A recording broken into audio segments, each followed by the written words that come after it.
2 दिन बाद पटना में विपक्षी दलों की जो महाबैठक होने वाली है, नीतीश कुमार को इसमें एक बड़ी भूमिका दी जा सकती है। नीतीश कुमार इस विपक्षी एकता के, इस महागठबंधन के संयोजक बनाए जा सकते हैं। इस महाबैठक को करवाने में जो नीतीश कुमार ने भूमिका निभाई है, इसका फल अब नीतीश कुमार को मिलेगा। उनको एक तोहफे के रूप में कोऑर्डिनेटर का पद इस गठबंधन में दिया जाएगा और इससे सबसे बड़ा फायदा नीतीश कुमार के पीएम बनने के सपने को होगा। विपक्षी एकता के संयोजक बन जाने के बाद पीएम बनने के लिए नीतीश कुमार की राह काफी आसान हो जाएगी। अभी के मुकाबले नीतीश कुमार की दावेदारी बहुत हद तक बढ़ जाएगी। अब ऐसा कैसे होगा, इसके बारे में हम वीडियो में आगे बात करेंगे। उससे पहले एक और चीज जो काफी महत्वपूर्ण है और इस बैठक में इसके ऊपर भी चर्चा हो सकती है, और वो विषय है कि अगर विपक्षी एकता बनती है तो उस गठबंधन का नाम क्या होगा। अभी कांग्रेस का जो गठबंधन है, जिसमें जितने भी सहयोगी दल हैं, इन सब के गठबंधन का नाम यूनाइटेड प्रोग्रेसिव अलायंस यानी यूपीए है। तो क्या जो नया गठबंधन बनेगा उसका नाम भी यूपीए ही रखा जाएगा, क्योंकि इस बार 23 जून को होने वाली इस बैठक में कई ऐसे दल शामिल हो रहे हैं जिनकी कांग्रेस से बिल्कुल नहीं बनती है। इसमें सबसे बड़े नाम ममता बनर्जी और अरविंद केजरीवाल हैं। ममता को इस बैठक का मास्टरमाइंड बताया जा रहा है और इस बैठक को करवाने का सारा प्लान ही कहा जा रहा है कि ममता बनर्जी का है। उन्हीं का सजेशन पर नीतीश कुमार इतना मेहनत कर रहे हैं।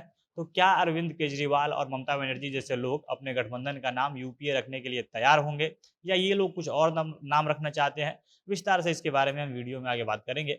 और उससे पहले नमस्कार, जनता जंक्शन देख रहे हैं आप और मैं हूं सन्नी मिश्रा। कैमरे के पीछे हमारे साथी विशाल खड़े हैं। 2 दिन बाद 23 जून को पटना का माहौल एकदम गजब का होने वाला है, क्योंकि यहाँ पर देश भर के सभी विपक्षी पार्टियों के बड़े नेता पहुंचने वाले हैं। पूरे देश भर के बड़े बड़े नेताओं का जुटान पटना में होने वाला है और इसके कारण इस गर्मी के मौसम में राजनीतिक गर्मी और ज्यादा बढ़ने वाली है। पिछले 10 महीने से नीतीश कुमार तेजस्वी यादव के साथ मिलकर जिस चीज के लिए प्लान कर रहे थे, जिस चीज के लिए मेहनत कर रहे थे, वह अब सफल होता हुआ दिख रहा है। उनका मेहनत रंग लाता हुआ दिख रहा है। पिछले 10 महीने से नीतीश कुमार पूरे देश में घूम घूम कर मोदी के खिलाफ लड़ने वाले अलग अलग नेताओं से मिलते थे, उनको साथ आने की बात करते थे और इसके लिए वो एक महा बैठक करवाने के प्रस्ताव सबके सामने रखते थे, उनको पटना आने का न्योता देते थे। और अब वो बैठक 2 दिन बाद होती हुई दिख रही है, क्योंकि मात्र 2 दिन बचे हुए हैं। अभी तक इस बैठक को लेकर कुछ नकारात्मक सूचना नहीं आ रही है और ऐसा लग रहा है कि पहले 3 बार टलने के बाद इस बार ये बैठक 23 तारीख को हो जाएगी।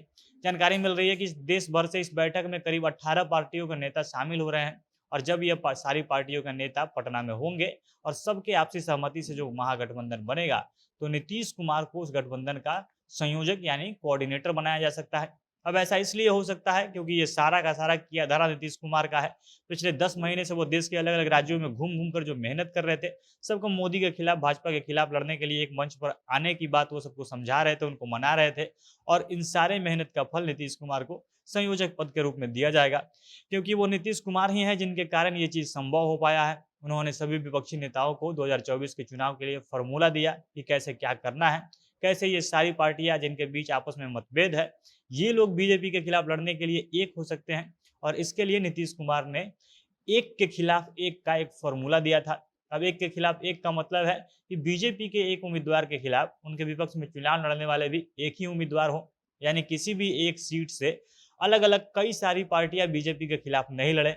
जैसे कहीं से बीजेपी चुनाव लड़ रही है तो उनके खिलाफ जदयू, राजद, कांग्रेस, ये सब दल अलग अलग ना लड़े, जिससे वोट बढ़ जाए और बीजेपी को आसानी हो जाए, बीजेपी का उम्मीदवार आसानी से चुनाव जीत जाए।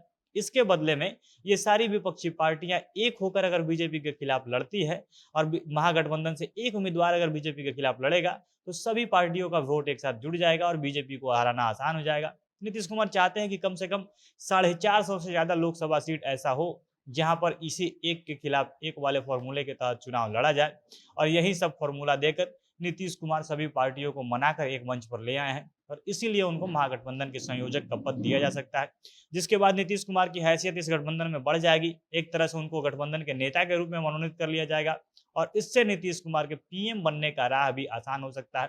हालांकि ये सूचना मिल रही है कि इस बैठक में पीएम कौन होगा इस पर चर्चा बिल्कुल नहीं की जाएगी।